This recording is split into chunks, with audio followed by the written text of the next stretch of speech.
Subscribe करें ज्ञानरूप channel को और बेल आइकन को दबाएं लेटेस्ट एजुकेशनल वीडियोस सबसे पहले देखने के लिए। दोस्तों, आप में से भी जो लोग एमबीए करने की सोच रहे हैं और जब टॉप कॉलेज का आप लिस्ट देखते हैं और उसका फ़ी देखते हैं तो आपका दिमाग घूम जाता है कि यार इतना फ़ी 10 लाख 20 लाख 25 लाख इतना फ़ी देकर के एमबीए कैसे कर सकते हैं। एक तो हैदराबाद में कॉलेज उसकी फ़ी 40 लाख है एक साल की। तो ये बहुत ज़्यादा फ़ी देख के बहुत सारे लोग डर जाते हैं और एमबीए का सपना छोड़ देते हैं। टॉप कॉलेज से करने का तो छोड़ ही देते हैं। तो आज के इस वीडियो में आप ही लोगों के लिए कंप्लीट सॉल्यूशन लाया। इसमें मैं ऐसे कॉलेज के बारे में बात करने वाला हूँ जो भारत में टॉप रैंक रखता है। बहुत ज़बरदस्त प्लेसमेंट भी होती है इन कॉलेजेस में और जाहिर सी बात है जब प्लेसमेंट अच्छी होगी तो रैंक भी काफ़ी अच्छा रहेगा। चाहे तो आप इसे ऐसे बोल लें कि top 10 colleges with low fee and high packages, या आप ऐसे बोल सकते हैं कि टॉप 10 कॉलेजेस या best MBA colleges with low fee या गुड सैलरी। तो ये तमाम तरीके के कॉलेज में बात करने वाला हूँ। साथ साथ मैं बात करूँगा कॉलेज के बारे में, वो कौन सा एग्जाम स्कोर एक्सेप्ट करते हैं उसके बारे में, फ्लैगशिप प्रोग्राम कौन सा है उस कॉलेज का, और साथ साथ देखेंगे कि फ़ी क्या कुछ लगता है और एवरेज सैलरी पैकेज क्या कुछ होता है। और ये अभी कई सारी चीज़ें आपको बताऊंगा विद इन द वीडियो कि भैया कौन कौन से फैक्ट हैं इस कॉलेज के बारे में। तो सबसे पहले बात करते हैं एफएमएस दिल्ली का। मैं पर्सनली इसको एशिया का ज़बरदस्त कॉलेज मानता हूँ। बस इसके पास एक ही डिमेरिट है, इसका कैंपस साइज छोटा है और इसका पास हॉस्टल्स नहीं है। ये दो चीज़ें हो जाए तो ये ज़बरदस्त हो जाएगा। अगर इसका इन कैंपस हॉस्टल हो जाए, कैंपस साइज अच्छा हो जाए तो। फैकल्टी ऑफ मैनेजमेंट स्टडीज़ इसका पूरा नाम है, दिल्ली यूनिवर्सिटी के अंदर में आता है। कैट यानी कि कॉमन एंट्रेंस टेस्ट जो है वो का स्कोर एक्सेप्ट करते ही है। इसका जो फ्लैगशिप प्रोग्राम है ना, इसका फुल टाइम का एमबीए प्रोग्राम है और इसकी जो फ़ी है वो 48,000 रुपये पर सेमेस्टर है। पिछले साल तक यहाँ का फ़ी टोटल फ़ी 25,000 रुपये हुआ करता था, लेकिन चाचा ने अब इसका फ़ी बढ़ा काफ़ी ज़्यादा कर दिया है। हालांकि अभी भी ठीक है, कर सकता है, 48,000 रुपये पर सेमेस्टर का फ़ी दिया जा सकता है एमबीए में, ऐसी कोई बात नहीं है। अगर मैं सैलरी पैकेज की बात करूँ तो इस बार इसका एवरेज सैलरी पैकेज जो है 25.6 लाख पर एनएम गया है, यानी कि लगभग 25.5 लाख पर ईयर का पैकेज गया है। तो ज़बरदस्त कॉलेज है, ये फी बहुत ही कम लगता है। अब दूसरे कॉलेज की बात करूंगा तो ये भी दिल्ली में ही आता है, department of financial studies, Delhi university का ये भी कॉलेज है। ये भी कैट का स्कोर एक्सेप्ट करता है। और इसकी मैं बात करूँ फ्लैगशिप प्रोग्राम की तो एमएफसी और एमबीए इसका जो है फ्लैगशिप प्रोग्राम है एमबीए के लिए। और इसके फ़ी की मैं बात करूँ तो 50,000 रुपये टोटल फ़ी लगता है इस कॉलेज में। और वहीं पे इसकी प्लेसमेंट की बात करूँ तो एवरेज प्लेसमेंट है यहाँ पे 11 से लेकर के 12 लाख रुपये सालाना जाता है, यानी कि आपका पैकेज जो है वो 12 लाख तक जा सकता है। एवरेज पैकेज तकरीबन 11.5 लाख का इस बार का एवरेज है। वहीं पर अगर मैं अगले कॉलेज की बात करूँ तो यह दिल्ली स्कूल ऑफ इकोनॉमिक्स, ये भी डीयू का कॉलेज है। काफ़ी अच्छे अच्छे कॉलेज हैं दिल्ली में और मुंबई में जो काफ़ी कम फी में आपका एमबीए करने का सपना पूरा कर सकता है और आपकी सैलरी भी काफ़ी अच्छी लगेगी। ये जो है ये भी कैट का स्कोर एक्सेप्ट करता है। इसका जो फ्लैगशिप प्रोग्राम है वो एमबीए है आईबी और एचआरडी में। इसका जो टोटल फी की अगर मैं बात करूं तो 40,000 रुपी ओनली। जी हाँ, सिर्फ 40,000 रुपये फ़ी है इसका फैकल्टी ऑफ ये दिल्ली स्कूल ऑफ इकोनॉमिक्स का। और इसके मैं पैकेज की बात करूं तो 10 से लेकर के 11 लाख रुपए तक एवरेज सैलरी पैकेज है इसका पर एनम। तो अगर आप 40,000 रुपये खर्च कर रहे हैं और आपकी एवरेज सैलरी पैकेज 10 लाख जाती है तो एनसीआर के जो छोटे छोटे कॉलेजेस हैं, टियर 4 के कॉलेजेस, टियर 3 के कॉलेजेस, जिसका बैच इतना बड़ा होता है, 350 बच्चे भर लेते हैं और फिर मार्केटिंग के नाम पे आपको सेल्स का जॉब देते हैं, फिनांस के नाम पे आपको फिनेंशियल कंपनीज में इंश्योरेंस बेचने पे मजबूर किया जाता है, 3-3 लाख रुपए की पैकेज लगती है। तो या तो अब दो चीज़ें होती है, एक तो पूरी ज़िंदगी मेहनत करते रहो, किसी छोटे से एमबीए कॉलेज में जाओ, फिर आप एग्जीक्यूटिव का आपको ऑफर मिल जाएगा रोल, या मार्केटिंग का मिल जाएगा, मैनेजर का मिल जाएगा। कहने को तो मैनेजर का होगा लेकिन कोई आपके नीचे काम नहीं कर रहा होगा। और दूसरी बात क्या हो, क्या फिर आप खूब मेहनत करते रहोगे कि मेरा प्रमोशन हो जाए, प्रमोशन हो जाए, प्रमोशन हो जाए। या दूसरा तरीका है कि आप एग्ज़ाम में अगर आपके कम स्कोर आ रहे हैं ना कैट में, तो अगली बार आप फिर से कैट का एग्ज़ाम दो और बेहतर स्कोर करो और कुछ इस तरह के कॉलेजेस में जाओ जहाँ 50,000 रुपये की टोटल फ़ी लगती है एमबीए के लिए, जहाँ 40,000 रुपये की टोटल फ़ी लगती है, या जहाँ पे 40,000 या 48,000 रुपये का पर सेमेस्टर का फ़ी लगता है।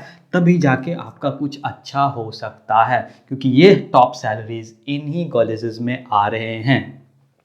और अगले कॉलेज की मैं बात करूँ तो Tata institute of social sciences, TISS भी बोलते हैं, मुंबई में है ये, काफ़ी ज़बरदस्त कॉलेज है। इसमें जो इनका खुद का एंट्रेंस एग्जाम के थ्रू एडमिशन होता है उसको TISS नेशनल एलिजिबिलिटी टेस्ट बोलते हैं, NET।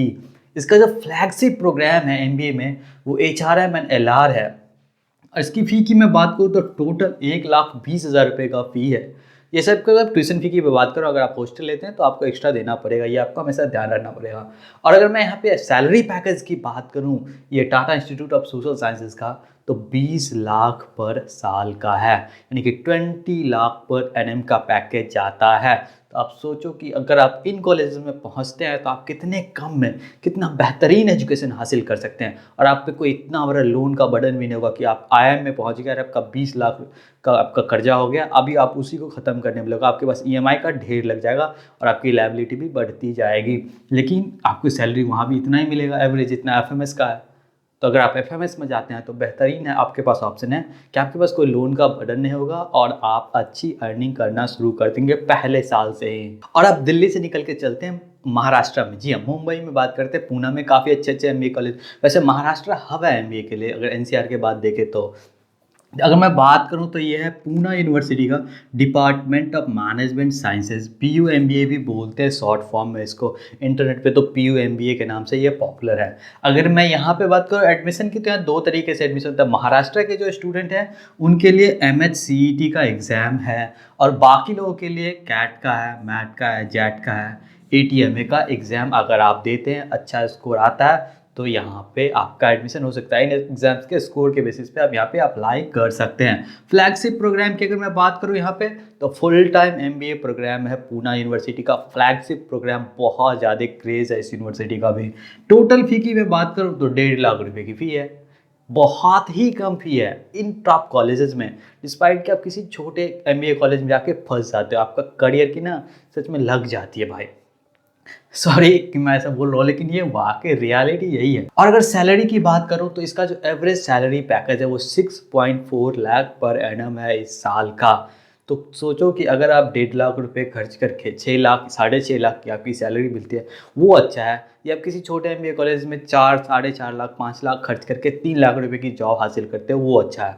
अभी आपको सोचना है कि आप क्या करते हैं। और मेरी हर एक वीडियो में यही बोलता है MBA की वीडियो में कि प्रोबेबली MBA आपके एजुकेशन में आखिरी इन्वेस्टमेंट है, इसके बाद शायद ही आप पढ़ पाएंगे। तो इसको बहुत ही स्ट्रैटेजी के साथ पूरा करना है। आपको जल्दबाजी में नहीं कि किसी भी कॉलेज में आप गए, मुंह उठा कर एडमिशन ले लिया, 2 साल बाद आपकी फिर वापस से लग जाएगी, ज़िंदगी वैसी की वैसी रहेगी, कुछ खास नहीं बदल पाएंगे आप MBA करने के बाद। तो इसीलिए बेहतर है कि आप अच्छे कॉलेजेस में आएँ। अगला जो कॉलेज है Sydenham institute of management studies research entrepreneurship and education, इसको SIMSREE मुंबई भी बोलते हैं। भाई साहब ने खोलते टाइम पूरे खानदान का नाम रख दिया इसमें। अगर मैं आप एग्ज़ाम की बात करूं तो MHCET का एग्ज़ाम का स्कोर एक्सेप्ट किया जाता है, कैट का किया जाता है, CMAT का किया जाता है, और जेवियर का जो जैट का एग्ज़ाम होता है उसका स्कोर एक्सेप्ट करा जाता है। इनका फ्लैगशिप प्रोग्राम जो है वो PGDM है, post graduate diploma in management का इनका प्रोग्राम है फ्लैगशिप। फ़ी की बात करूँ तो 1.4 लाख से 1.7 लाख तक जाता है, अलग अलग स्पेशलाइजेशन में वैरी करता है। टोटल फ़ी है ये, फिर भी काफ़ी अच्छा है, 2 लाख के अंदर में आपका PGDM यहाँ से हो जाता है। और एवरेज सैलरी पैकेज की मैं बात करूँ तो 10 लाख है। 2 लाख लगाने से आपका 10 लाख का रिटर्न है। ROI काफ़ी अच्छा है। जितने भी कॉलेजेस हैं ना, ROI इन कॉलेज से बेहतर आपको कहीं नहीं मिलने वाला है। IIM में भी नहीं मिलेगा, मैं कह रहा हूँ आपको वादे के साथ। इतना कम लगाने के बाद यहाँ तक आप नहीं जा सकते। और अब आगे बढ़ते हैं और बात करते हैं आखिरी कॉलेज का। आखिरी कॉलेज के इन द सेंस कि इस लिस्ट का जो आखिरी MBA कॉलेज है उसका Jamnalal Bajaj institute of management studies. काफ़ी ज़बरदस्त कॉलेज है ये। इसमें भी अगर आपको एडमिशन लेना है तो यहाँ पे महाराष्ट्र के लिए MHCET का स्कोर एक्सेप्ट करा जाता है, और बाकियों के लिए कैट, CMAT और जैट का स्कोर एक्सेप्ट करा जाता है। इनका जो फ्लैगशिप प्रोग्राम है मास्टर्स का, वो मास्टर इन फिनेंशियल मैनेजमेंट का प्रोग्राम है। काफ़ी ज़बरदस्त प्रोग्राम है। और यहाँ की फ़ी की अगर मैं बात करूँ तो 1.6 लाख है टोटल। एक चीज़ यहाँ पे आप ध्यान रखना, इससे पहले कि आप कमेंट सेक्शन में जाएं और कमेंट करने लग जाए कि नहीं इसका फ़ी बहुत ही ज़्यादा, तो मास्टर इन फिनेंशियल मैनेजमेंट के लिए ही 1.6 लाख का फ़ी है। अगर आप किसी और स्पेशलाइजेशन के जाते हैं तो फ़ी बहुत ज़्यादा हाई हो जाता है। इसका मतलब यूँ समझ लो कि 5-6 टाइम्स आगे चला जाता है फ़ी।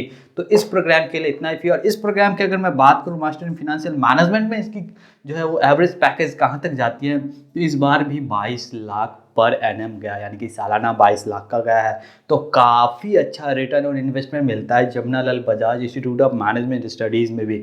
अगर आपका अभी भी कोई डाउट है एमबीए से रिलेटेड कि कम पैसों में एमबीए कैसे करें और अच्छी सैलरी वाले कॉलेजेस कैसे चूज़ करें जहाँ से आप एमबीए करते हैं तो आपकी सैलरी अच्छी लगती है, तो कमेंट सेक्शन में कमेंट करके ज़रूर बताएं। अगर आपको ये एग्ज़ाम्स के बारे में जानना है तो नीचे जाए, डिस्क्रिप्शन बॉक्स में मैंने लिंक दे रखा है, वहाँ चेक करें और जानें कि कौन से एग्ज़ाम्स कब आते हैं और किस कॉलेज के लिए आपको कितना स्कोर करना पड़ेगा मिनिमम। तो आज की वीडियो में बस इतना ही, मिलते हैं एक नए वीडियो में, तब तक के लिए हैप्पी लर्निंग।